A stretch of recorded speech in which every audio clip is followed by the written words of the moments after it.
Combinar saúde do solo e nutrição na mesma aplicação de fertilizante? Só com Performa Bio. O primeiro fertilizante mineral que equilibra, restaura e fortalece a microbiota do solo. E performa muito mais na sua lavoura. Performa Bio é exclusivo da Mosaic Fertilizantes. Peça ao seu representante.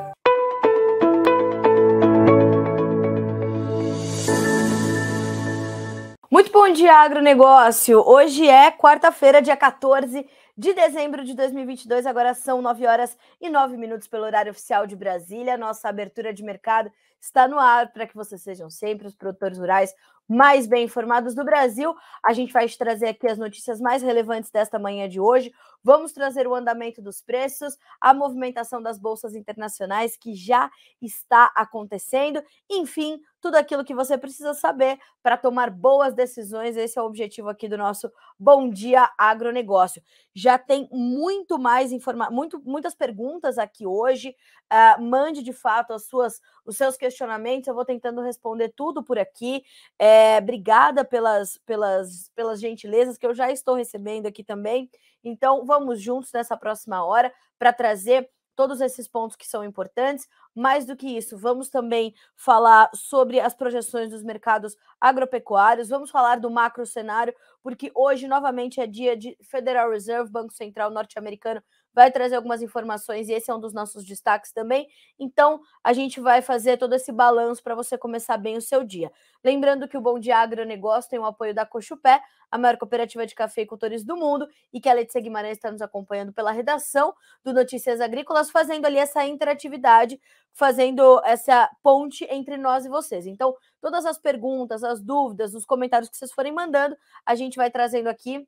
A Letícia está ali monitorando tudo para que vocês possam estar em conexão com a gente a partir de agora.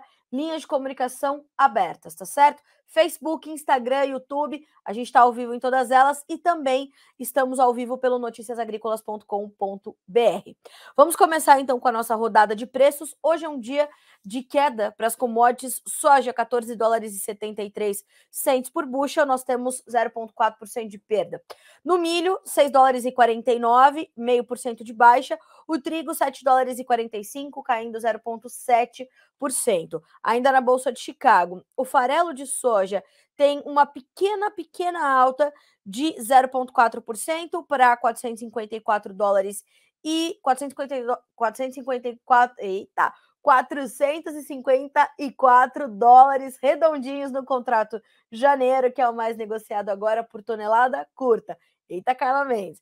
E o óleo de soja tem 0,7% de baixa para valer 63 cents mais 65 por libra peso, também no contrato janeiro, que é o mais negociado para o óleo também. Na Bolsa de Nova York, o que nós temos? O café subindo, $1,67 mais 25 por libra peso, uma alta de 0,4%. O açúcar cai 0,3% de baixa, o algodão tem 0,2% de queda para $81 cents mais 44 por libra peso, o petróleo sobe nesta quarta-feira. O WTI tem $76,17 por barril, alta de 1,06%, e no Brent a alta é de 1% para $81,47. Então perceba que o Brent recupera o patamar dos $80 por barril e supera um pouquinho esse preço. O gás natural já opera no negativo, 5% de baixa. O ouro cai 0,4%, a prata 0,4% de queda também, enquanto o cobre sobe 0,3%. Dólar index em baixa, mas perto da estabilidade. Nesta manhã de quarta-feira, 0,1% de queda para 103.463 pontos. Também Bolsa de Dalian, a gente vai checar levantamento da Agrinvest Commodities. O farelo fecha em baixa, o óleo em alta, o milho em queda. A gente vai entender já esses números na análise de Eduardo Vanin, mas antes disso eu quero trazer aqui o resumo dele para o mercado financeiro, porque é uma semana da gente olhar bastante para isso, dados esses novos números, essas novas projeções que serão divulgadas e já começaram ontem pelo Federal Reserve, o Banco Central norte-americano. Bolsas de lado, petróleo de lado, ouro subiu forte ontem. Apostas em taxa terminal de juros nos Estados Unidos entre 4,75% e 5% passou a ser majoritária, ou seja, o mercado, na sua maioria, aposta numa taxa de juros variando entre 4,75% e 5%. Todos de olho na decisão de juros do Federal Reserve, que sai hoje às 16 horas, horário de Brasília. O Fed também vai trazer suas novas projeções para a economia americana. Muitas evidências de que o número de casos de Covid na China é explosivo. É impressionante o que tem acontecido na China para controlar essa pandemia de Covid-19. Muito teimosa, muito difícil de ser controlada. O órgão de saúde na China informou que não está mais coletando dados de assintomáticos, algo que estava acontecendo antes do relaxamento das medidas de combate ao Covid. Agora, o número de casos oficial cai para perto de 2.000. É o jogo da desinformação. E isso, quando vem da China, vem com aquele véu em cima a informação. É normal, é a China, é assim que é, né? Bom, a gente dessa forma consegue ali fazer um apanhadão dos principais mercados, trazer ali os principais destaques e aquilo que é o mais relevante agora para os mercados, tá? O que a gente vai fazer? A gente vai desmembrar alguns mercados e daí, na sequência, a gente vai começar, claro, a tratar de Brasília, porque lá muita coisa está acontecendo e muita coisa que tem a ver com o agronegócio, com o seu dia, com os seus investimentos e tudo mais. Então, vamos acompanhar, vamos entender. Vamos começar olhando para todas as commodities e essas manifestações que a gente tem do mercado à espera do Federal Reserve. Então, hoje é um dia de baixa para todas as commodities, né? As commodities agrícolas, metálicas e energéticas recuam, à exceção do petróleo, e mesmo com a alta do petróleo, a gente pode observar uma baixa ali no gás natural de pelo menos 5%. Então, a gente tem um movimento ali no petróleo que é bastante particular, né? Ele não acompanha as demais commodities e nesta quarta-feira especificamente, as demais commodities também não acompanham o petróleo.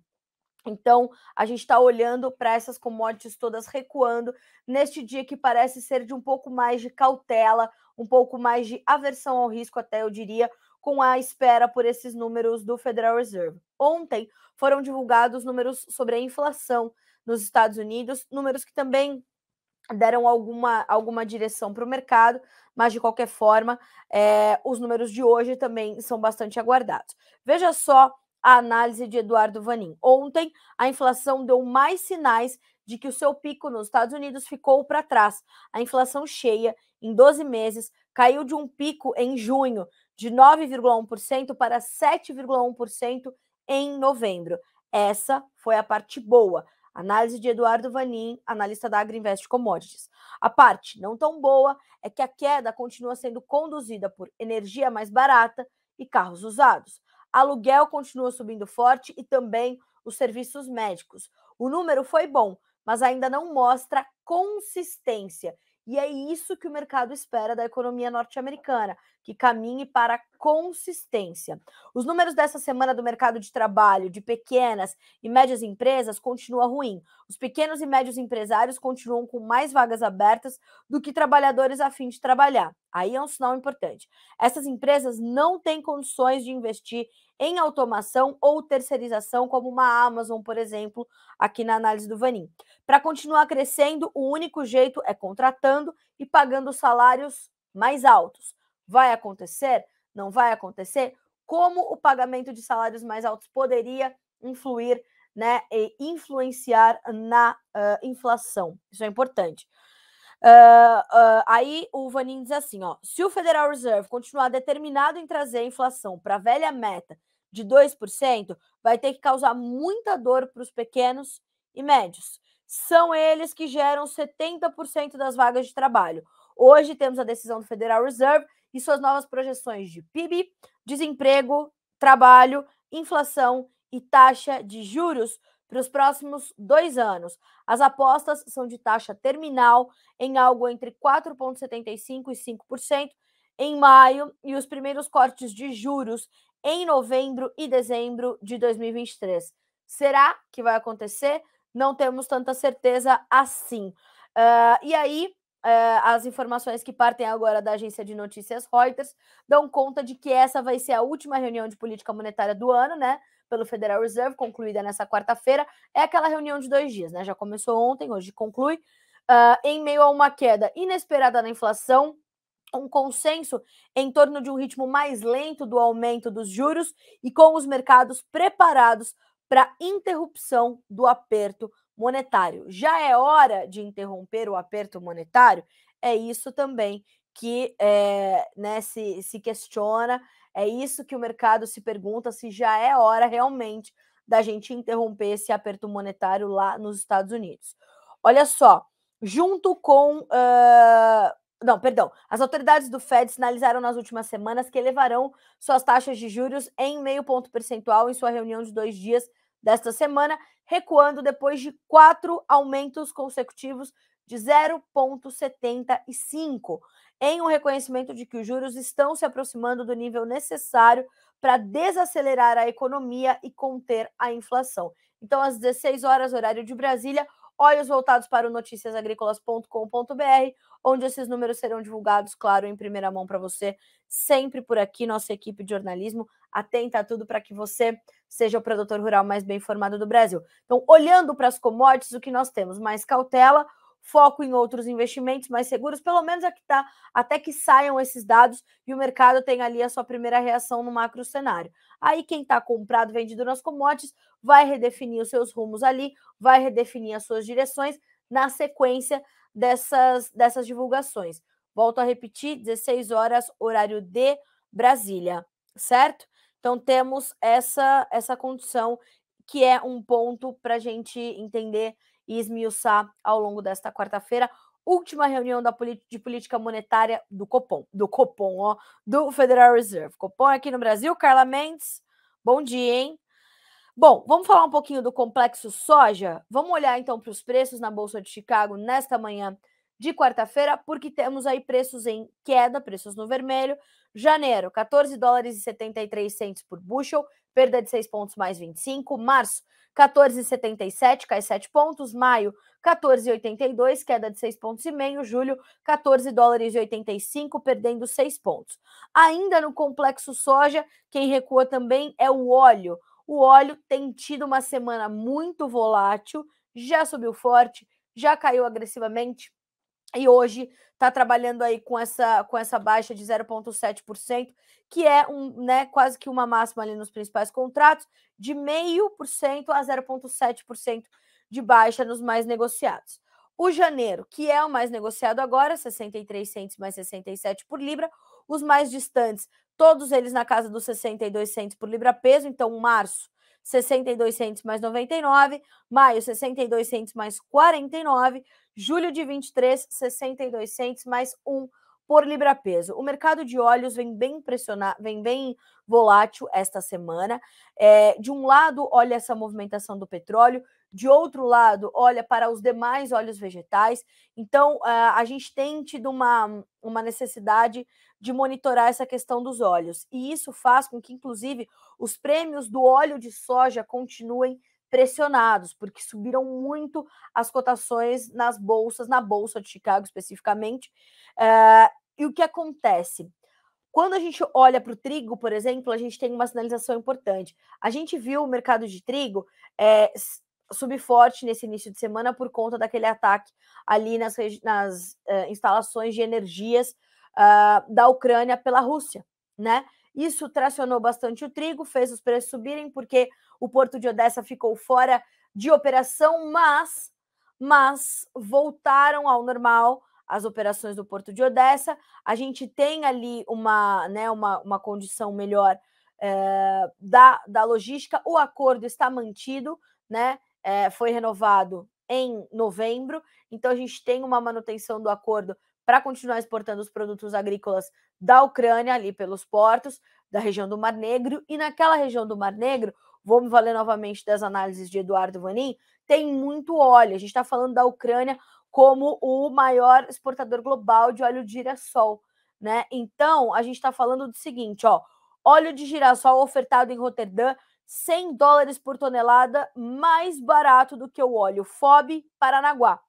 Na Argentina, as ofertas de óleo de soja estão crescendo com o aumento da originação de soja. Isso motivado pelo soy dólar ou pelo dólar soja, aquele câmbio específico para venda de soja, 230 pesos para $1, e isso vai, a gente já sabia que era uma coisa que ia estar aí até 31 de dezembro, permeando os negócios nos principais mercados. A gente fala de Chicago, a gente fala da Argentina, mas isso pega o mundo todo porque a Argentina é a maior exportadora global de farelo e de óleo. Então, na Argentina, as ofertas de óleo de soja estão crescendo com o aumento da originação de soja. A China está bem estocada e a Índia continua comprando no mesmo ritmo. A Índia, senhoras e senhores, é o maior importador global de óleos vegetais, tá? Não podemos esquecer desse detalhe importantíssimo.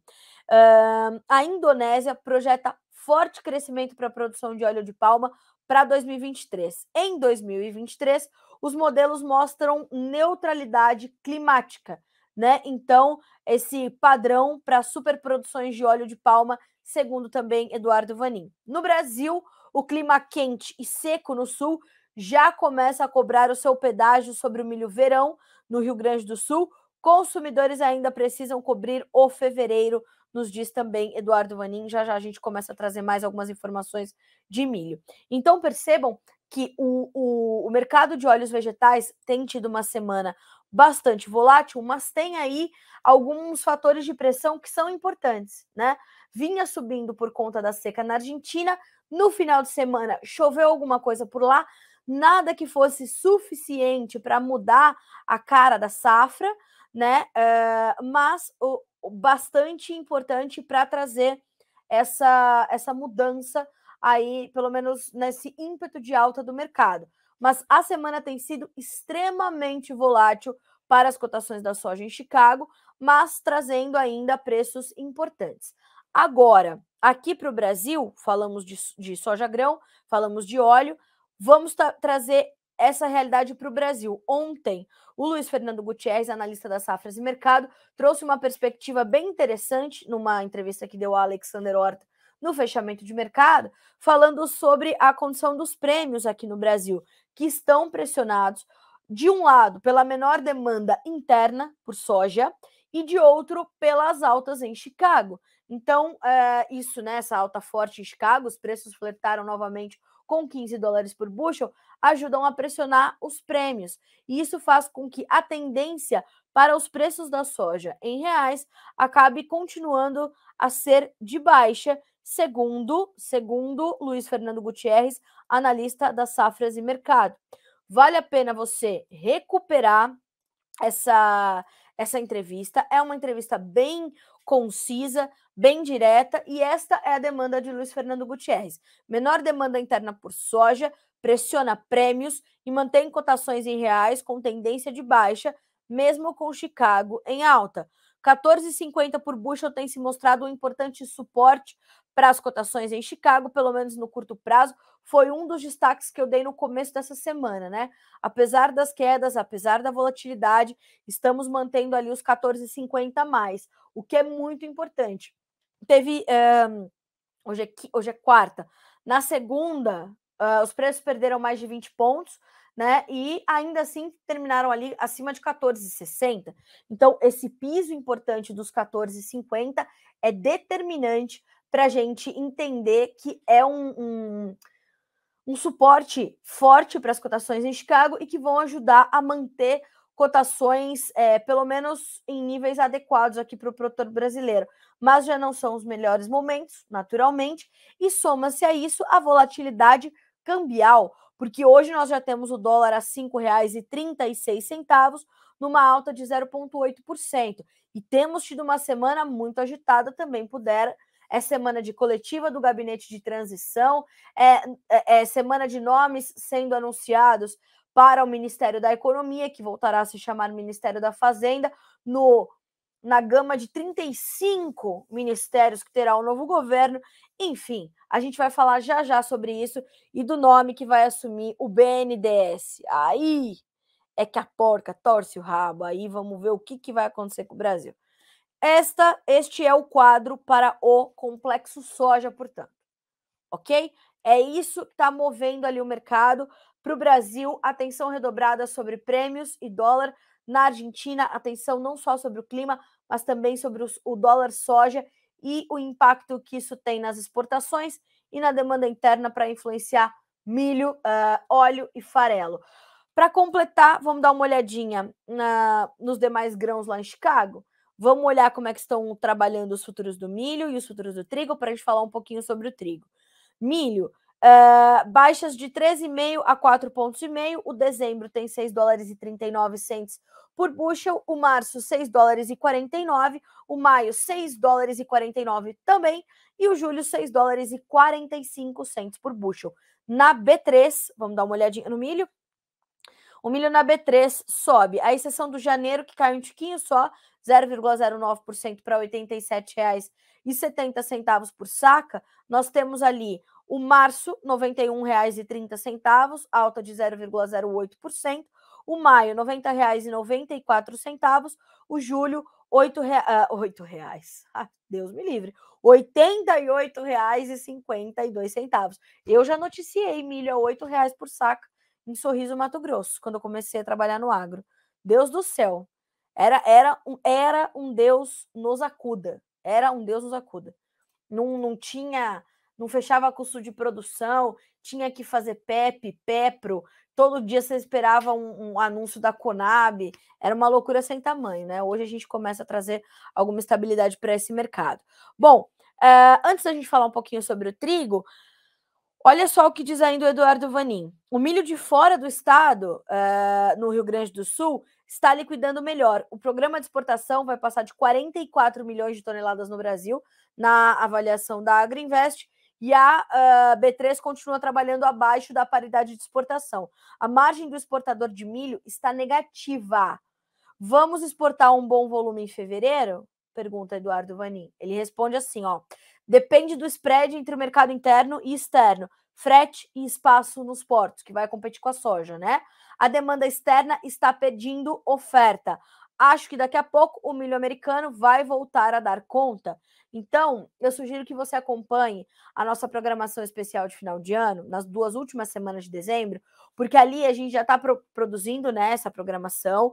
A gente vai ter balanço dos principais mercados. E eu te adianto que o mercado de milho teve muitos destaques esse ano.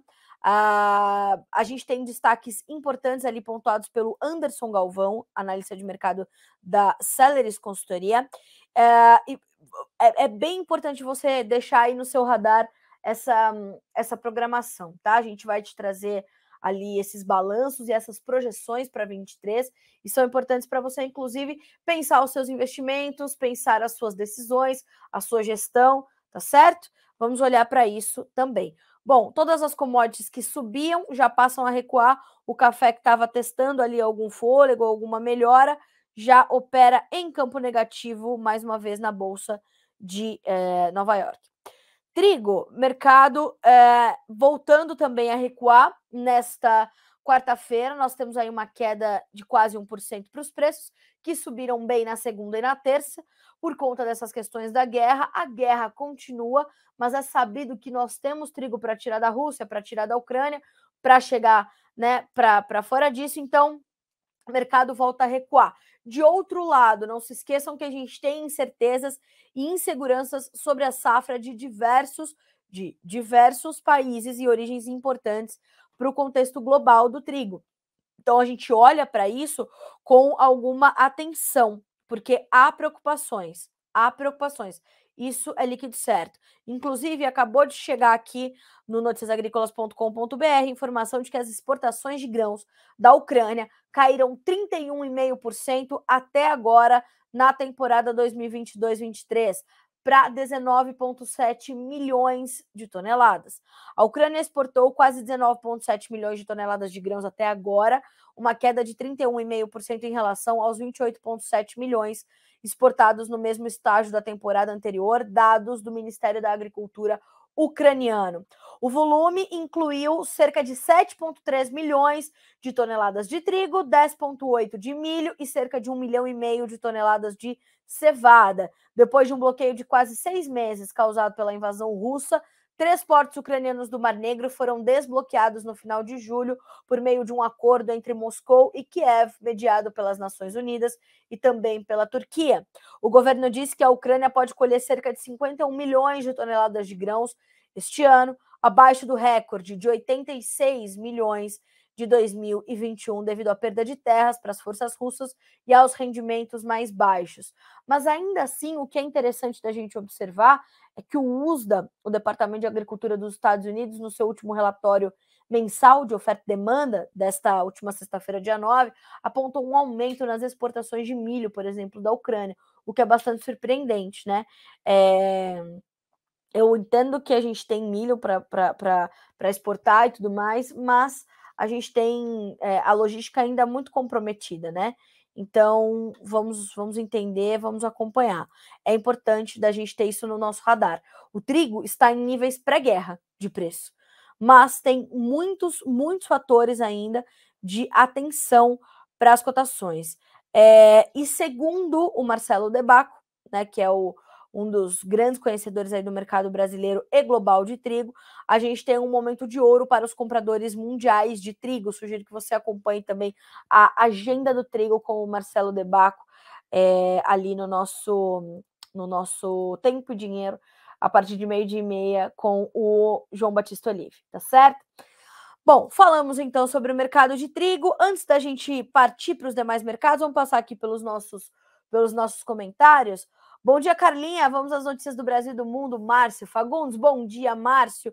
Bom dia, o pessoal da imobiliária a ArcGE, é isso? Bom dia. Homero Silva, o ritmo da reação positiva quanto ao valor do café tem previsão de se manter nessa crescente nos últimos dias? Olha, Homero, o que a gente tem visto no mercado de café é uma volatilidade tremenda. Mercado que agora em pouco estava em campo positivo, passou a recuar, viu, meu amigo? Então, o mercado de café ainda reserva muitas surpresas e a gente não consegue nem traçar ali uma sinalização do que pode haver efetivamente. Os analistas, os consultores de mercado acreditam ainda em certa pressão vinda do macro cenário, mas um suporte importante que se dá pelos fundamentos. A gente está falando de um momento do mercado onde a gente tem perdas na safra brasileira e problemas de clima que serão reportados para a safra 23, já é sabido, né? E não somos nós que estamos dizendo, ou só os cafeicultores. Quem fala sobre isso é a própria Fundação Pro Café. Já falou que os problemas de clima que nós tivemos aqui esse ano serão carregados inevitavelmente para a safra 23, o que vai fazer com que a safra seja menor, portanto. Então, a gente tem ali no mercado de café algumas direções ainda claramente para serem definidas.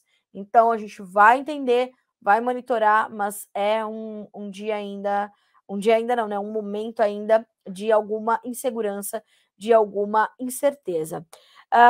O Wilton também nos mandando bom dia, o Bortolassi Block também nos mandando bom dia pelo YouTube. A gente tinha um monte de perguntas hoje, né? O Mário Reis, bom dia, Agro, bom dia, Carla. Tempo aberto e sol, muito calor no noroeste do Paraná. Umuarama, 23 graus, Paraná, Santa Catarina, Rio Grande do Sul. Que calor, que calor. Vamos ver se a gente traz a Virgínia Alves amanhã aqui no nosso Bom Dia Agro para a gente falar sobre clima. Eu tô prometendo, né? Mas, senhoras e senhores, aqui como a demanda é muito intensa no final do ano, é por isso que às vezes a gente não consegue cumprir as nossas promessas. Mas, tão logo seja possível, a gente traz a Virgínia para falar de clima, que a gente sabe que é o assunto, né, mais importante agora. O Tiago de Freitas Medeiros. Bom dia, Carla Mendes. Como o mercado vai reagir a essa nova administração dos setores mais importantes, Ministério da Fazenda, BNDES e outros ainda que vão ser ocupados pela companheirada? O Tiago é de Passos, em Minas Gerais. E parabéns por ser sempre certeiro nas informações. Obrigada. Vamos lá. Vamos falar um pouquinho, então, de economia. Vamos direto para Brasília. Vamos falar dos nomes que estão ali já colocados para a Fazenda, né? Bom, vamos falar do Aloysio Mercadante, né? Aloysio Mercadante já foi oficializado por Lula ontem, né, para assumir o BNDES, né? O mercado não é simpático a esse nome também, assim como não é simpático ao nome de Fernando Haddad para assumir o Ministério da Fazenda, mas, como eu já havia adiantado para vocês, vamos ter atenção aos nomes que partem ali, principalmente, vou pedir até para o Cris já colocou aqui para nós a carinha do Aloysio Mercadante, mas é importante a gente entender as equipes, tá, pessoal? Ontem foram anunciados 2 nomes, né? Principalmente o secretário executivo do Ministério da Fazenda. E aí o que acontece? A gente tem essa reação do mercado que também é bastante volátil, né? O mercado não gosta do nome de Fernando Haddad, mas não se animou, é até muito sério, né? Mas gostou do nome de Gabriel Galípolo para ser secretário executivo da Fazenda. É um profissional mais técnico, que conhece, que tem entendimento do que vai ser feito, e o Fernando Haddad já deixou claro que não entende de economia, né? Falou sobre isso, fora as suas declarações. Então, o economista Gabriel Galípolo será o secretário executivo do Ministério da Fazenda, é o número 2 dessa pasta, né? E né, esse respiro que o mercado tem ao nome de Fernando Haddad. Quando a gente olha já para Aloysio Mercadante assumindo o BNDES, aí já é um pouco mais preocupante pelas suas declarações, né, de uma política monetária diferente do que a gente vem fazendo. A gente vai precisar entender quais serão os rumos tomados pelo BNDES a partir de 23, porque hoje nós temos uma política mais liberal que dá certa independência ao BNDES, né? Perdão, do Ministério da Economia. E hoje o que nós temos é essa fluidez do mercado. Agora, como é que o mercado, como é que o BNDES vai fazer? A gente lembra o que aconteceu ali na gestão da Dilma, por exemplo, quando as grandes empresas eram financiadas, né, eram fomentadas, enfim, e nós tínhamos alguma preocupação com isso.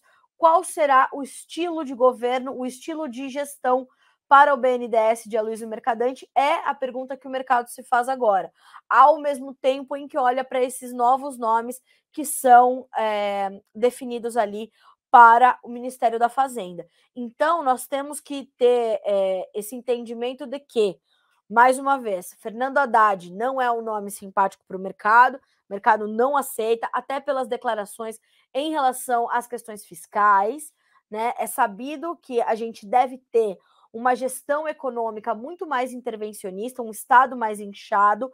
Aliás, ontem, durante a coletiva de imprensa do balanço do gabinete de transição, Luiz Inácio Lula da Silva, presidente eleito pelo, né, como diz o professor Paulo Moro, o candidato do TSE,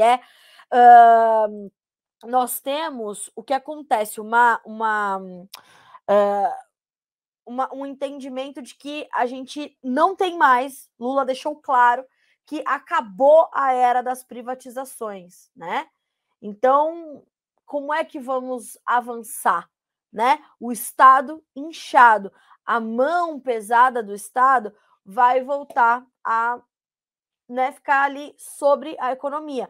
Qual será o grau de independência das instituições econômicas e monetárias deste país? Acho que estes são os questionamentos que nós devemos nos fazer e que as respostas vão vir só a partir das primeiras ações, das primeiras definições. Então, vamos ter atenção.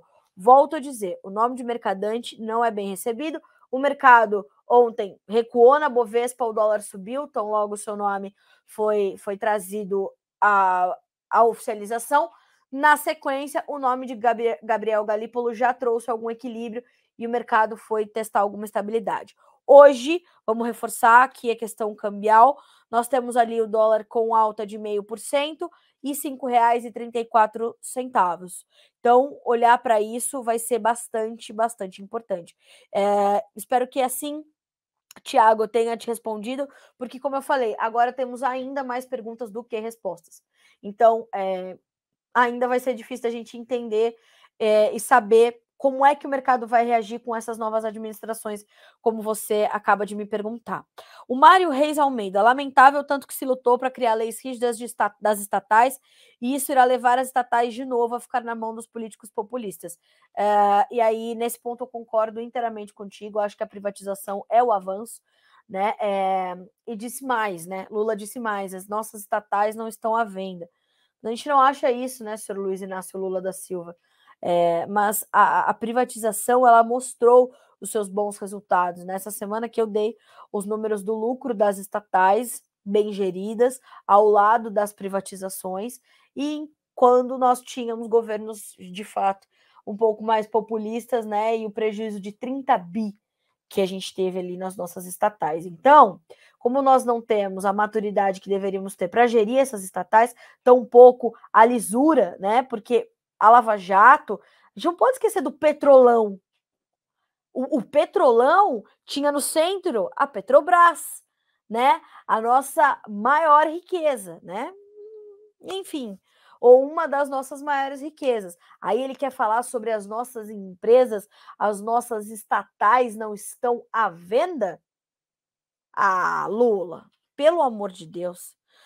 José Cordeiro Araújo. Oi, Carla, aqui é o Zé Cordeiro de Astorga, no Paraná. Dá um alô para nós aí que estamos na escuta. Bom dia, seu Zé Cordeiro de Astorga, no Paraná. Bom dia para todo o estado paranaense.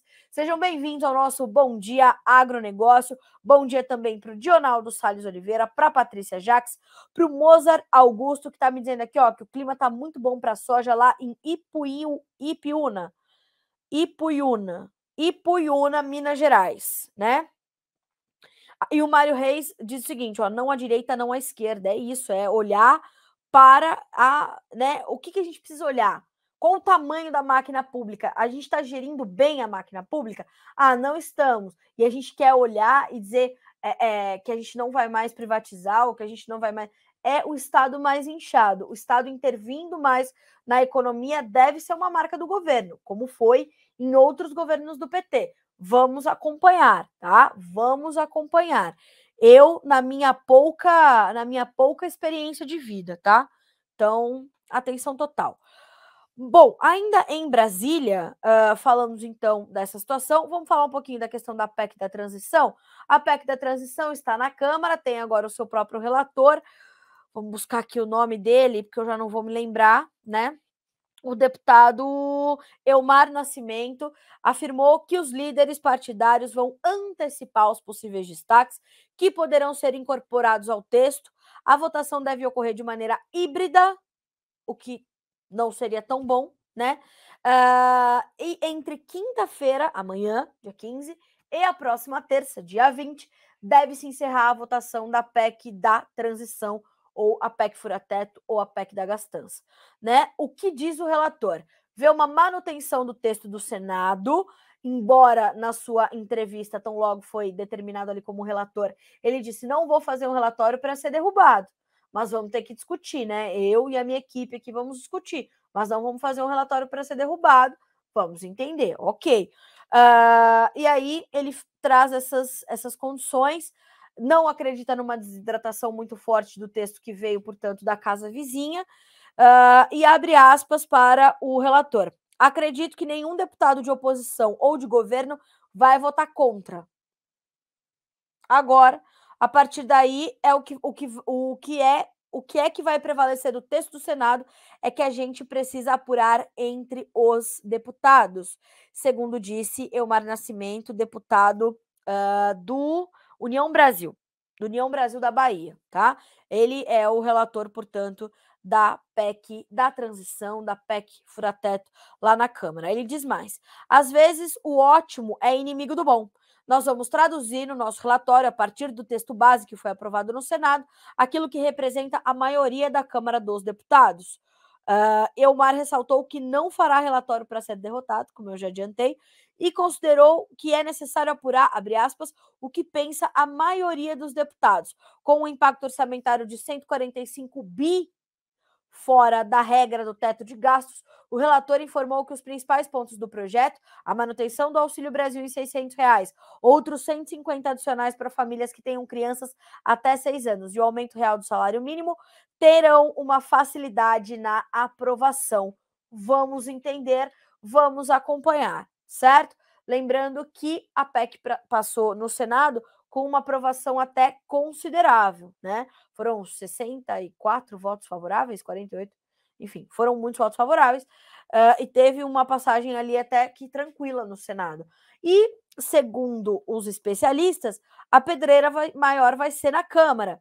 Se realmente vai acontecer, é para a gente monitorar também. A promessa é de que seja votado até a próxima quinta-feira, dia 20, e de fato, né, o governo de transição está ali acelerando, fazendo o corpo a corpo, o jogo político, para realmente ter isso aí aprovado e começar 2023 podendo gastar, né, e incutindo nessa superaventura fiscal. Vamos começar já com emoção. E aí o que acontece? A gente precisa lembrar que o teto de gastos, ao lado do superávit primário e também das metas de inflação, são as 3 âncoras importantes para uma saúde consistente da economia brasileira. Isso foi definido lá na década de 90, quando a gente fez o Plano Real, tá? São 3 âncoras importantes, 3 pilares importantes para uma economia saudável e sustentável. Essa semana, novamente, o gabinete de transição voltou a falar que o governo Bolsonaro está entregando um país quebrado ao governo do PT. O Ministério da Economia já se posicionou, ainda sob a batuta de Paulo Guedes, já se manifestou, mostrou os números, mostrou que entrega um Brasil muito mais ajustado economicamente falando do que recebeu. Lembrando, vamos puxar aqui a taxa de emprego e desemprego novamente, que herdamos um país com 14 milhões de desempregados e hoje a gente está com a taxa de desemprego mais baixa desde 2015 e a maior taxa de ocupação de brasileiros, gerando renda para suas famílias e, portanto, dignidade, a maior taxa de ocupação da história. Vamos falar também sobre o ICMS dos combustíveis. Ainda em Brasília, vamos voltar os nossos olhos agora para o Supremo Tribunal Federal, porque foi iniciado o julgamento sobre o acordo entre União e Estados que definia ali o pagamento do ICMS sobre os combustíveis. O prazo para essa decisão é de 24 horas. Então, tá lá a Suprema Corte, né? Depois da comemoração da diplomação do presidente Lula, no dia 12, segunda-feira, né? Porque depois Lula e Alexandre de Moraes foram para um samba na casa de um advogadozão lá de Brasília. Sabe aqueles advogadões de Brasília? Especialistas em tirar os políticos ali das suas saias justas? Pois é, Lula e o Alexandre de Moraes foram ali na casa do Cacai para fazer um samba e comemorar a diplomação. Agora voltaram a trabalhar, então estão ali os ministros do Supremo, iniciando nesta quarta o julgamento que analisa o acordo firmado entre União e Estados sobre a cobrança do imposto do ICMS sobre os combustíveis, o imposto sobre circulação de mercadorias e serviços. A análise se dará de maneira extraordinária no plenário virtual, onde os ministros só precisam votar sem exposição oral de seus argumentos e terão um prazo máximo de 24 horas, iniciado à meia-noite dessa quarta. Até o momento, o julgamento foi apenas aberto, com o relatório do ministro Gilmar Mendes e seu voto que defende a limitação da cobrança do ICMS e a adoção de alíquota única para os estados da federação. Os demais ministros irão concordar ou divergir do relator em suas votações. O STF esteve com um grupo de trabalho aberto para negociação do tema entre as partes, antes desse julgamento, de onde saiu a proposta dos estados de finalizar até 30 dias, em uma reunião do CONFAZ, conselho que reúne secretarias da Fazenda, para dar ao ICMS, com exceção da gasolina, né? A União concordou com a proposta que reconheceu a essencialidade do diesel, do GLP e do gás natural, apesar da questão da compensação dos estados por perda de arrecadação ter ficado fora do texto do relator. Os estados desejam encontrar formas viáveis de restituírem a receita que perderam desde que o governo federal, sob a gestão de Bolsonaro, reduziu a alíquota do ICMS nos setores citados para 18%. Este é um dos argumentos do governador reeleito de Goiás, Ronaldo Caiado, ao criar o Fundeinfra, né? Aquele fundo que vai captar recursos para a infraestrutura lá no estado do Goiás, taxando o agronegócio, né? A situação que foi colocada também para o Paraná, aumentaram a alíquota lá no Tocantins e aquela história toda que você já conhece, né? Então, esse é um ponto importante também. O resultado deve sair, portanto, ainda hoje, mas deve ser um dia inteiro de discussões, embora eles não precisem apresentar oralmente os seus argumentos, deve ser um dia aí de monitoramento do STF sobre essa questão do ICMS. A notícia completinha está no noticiasagricolas.com.br para você ali se informar e saber um pouco mais desse assunto. Então, temos esse destaque para essa quarta-feira, dia 14 de dezembro, ok? Vamos falar um pouquinho, vamos voltar um pouquinho às bolsas e agora dar uma olhadinha na bolsa de Nova York, porque os futuros do açúcar voltaram a recuar, vão acompanhando ali as demais commodities. O petróleo sobe, mas ainda assim sem dar força suficiente para o açúcar, que subiu bem nos últimos dias, acompanhando justamente o mercado do petróleo. Então, na manhã desta quarta-feira, nós temos baixas ali que variam nos principais contratos, de 0,2% a 0,3% de queda.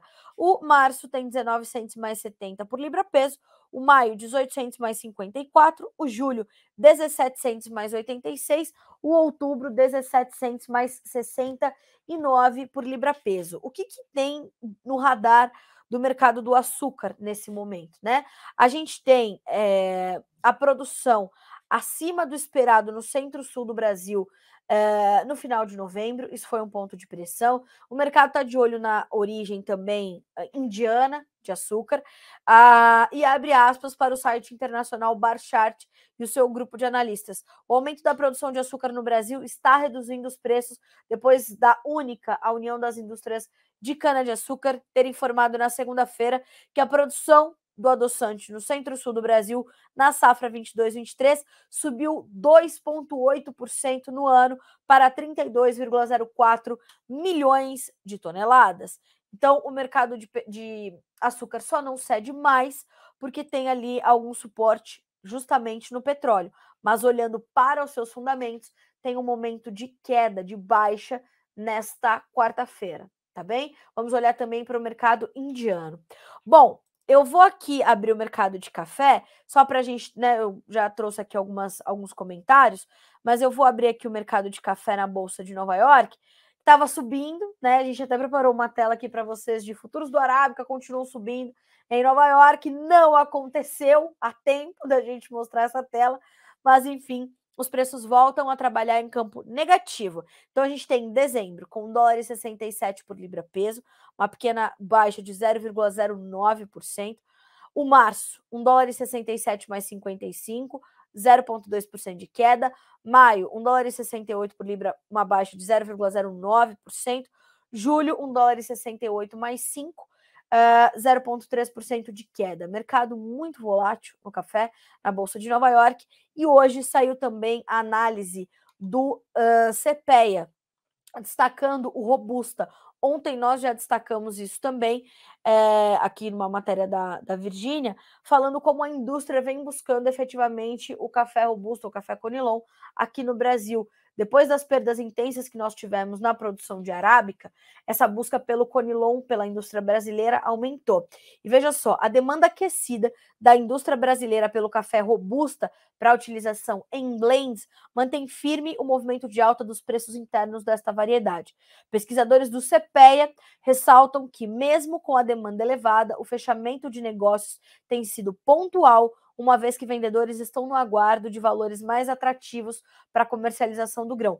Isso vale também para o arábica. Os negócios também estão mais travados no arábica nesse momento, numa tentativa do mercado de entender essa formação de preços diante dessa queda de braço entre fundamentos e financeiro, tá? Macro cenário. Vale lembrar que em setembro o Robusta chegou a ser negociado a R$ 750 por saca de 60 quilos, o que leva parte dos agentes consultados pelo CPEA a ter a expectativa de uma recuperação, já que os valores atuais operam na casa de R$ 690 por saca. Em relação ao clima, as fortes chuvas que atingiram o Espírito Santo limitaram as negociações e o transporte dos cafés. Em Rondônia, houve considerável volume de chuvas, mas sem prejudicar a comercialização. Então, essas são informações para o mercado do café Robusta pelo CPEA. Também pelo CPEA, mais uma semana de preços se enfraquecendo para o algodão aqui no Brasil, com a proximidade do final do ano e o início das férias coletivas para muitas empresas, a demanda por novos lotes de algodão em pluma está se desaquecendo.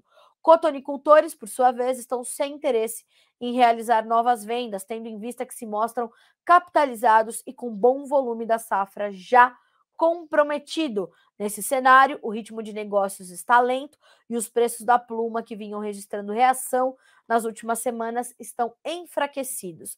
Números, ou melhor, informações do CPEA divulgadas nesta manhã de quarta-feira. Olha aqui uma outra informação importante, hein? Xi Jinping e liderança chinesa farão reunião econômica importante em meio ao surto de Covid-19. Uma hora dessas, hein? Uma hora dessas. O Xi Jinping perdeu um pouquinho do timing, mas é importante fazer, né? Olha só, a inflação no Reino Unido cai de máxima de 41 anos antes da decisão de juros. Todo mundo de olho no macro cenário, todo mundo de olho nesses dados da inflação, tá? Ainda é um ponto de determinante atenção, porque vai mexer com as commodities, vai mexer com o dólar, vai mexer com tudo e a gente precisa olhar para isso. Isso vai deixar ali a sua atenção voltada também para a questão dos investimentos que você vai fazer para a próxima safra, tá? Aí, ó, tem uma manchete aqui que tá aparecendo. Eita, nós. Lula pode derrubar a lei criada para combater corrupção em estatais. Que coisa boa. Ah, meu Deus. É uma notícia atrás da outra, hein? Né? Acompanhem, porque tem muita coisa para a gente entender a partir daqui, né? A gente vai ter muita notícia ainda para dar para vocês e nem sempre as melhores notícias, né? Gostaríamos de dar talvez algumas outras informações, mas essas são as de última hora, né? São as que estamos aqui checando e desmembrando aquilo que é mais importante para vocês, tá certo? Senhoras e senhores, agora são 10 horas em ponto pelo horário oficial de Brasília. A gente vai concluindo o nosso Bom Dia Agronegócio desta quarta-feira, já te adiantando que a nossa programação só começou neste dia 14 de dezembro. Não, né, temos ali intenção de te trazer mais preocupações, mas é um momento realmente, o próprio nome já diz, é um momento de transição. Não podemos esquecer dos milhares de brasileiros que ainda estão nas ruas pedindo respostas ao TSE, ao STF, às Forças Armadas, pedindo respostas sobre o processo eleitoral, né? Isso está acontecendo ainda. Brasília ainda sofre com as sequelas do que aconteceu na noite de segunda-feira. Ontem o professor Paulo Moura explicou aqui o que aconteceu, trouxe as provas de que, de fato, não foram, né, ali no incêndio do ônibus, por exemplo, né, incendiaram um ônibus, né, o professor Paulo Moura trouxe uma série de vídeos ontem, comentados ali no programa Tempo e Dinheiro, fora a sua análise que fez aqui para nós também no Bom Dia Agronegócio, do Notícias Agrícolas, sobre essas manifestações que aconteceram em Brasília, de não terem sido de autoria de apoiadores do presidente Jair Bolsonaro. Então, a gente tem um momento de muita tensão política, tensão econômica, tensão climática para o produtor rural. Então, volto a dizer, a nossa intenção não é de trazer mais preocupação, mas de trazer atenção, tá? Então, esse é o nosso objetivo por aqui com o Bom Dia Agronegócio e com toda a nossa programação, que continua nessa quarta-feira para que vocês sejam os profissionais do agro mais bem informados do Brasil, combinado? E amanhã a gente volta a se encontrar. Boa quarta-feira para você, bons negócios e até amanhã.